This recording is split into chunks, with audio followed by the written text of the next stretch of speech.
الحكام.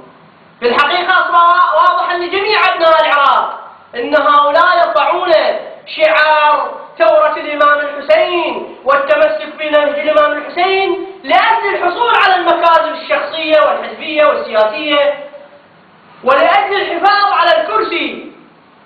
لكن حقيقة وواقعا أثبتت التجربة العملية لكل أبناء العراق أنهم يسرقون باسم ثورة الإمام الحسين، ينهبون ويقتلون أبناء العراق باسم ثورة الإمام الحسين، مزقوا العراق، نهبوا خيراته، عملاء لدول الجوار، ويتكئون برفع شعار ثورة الإمام الحسين والحب والولاء للإمام الحسين.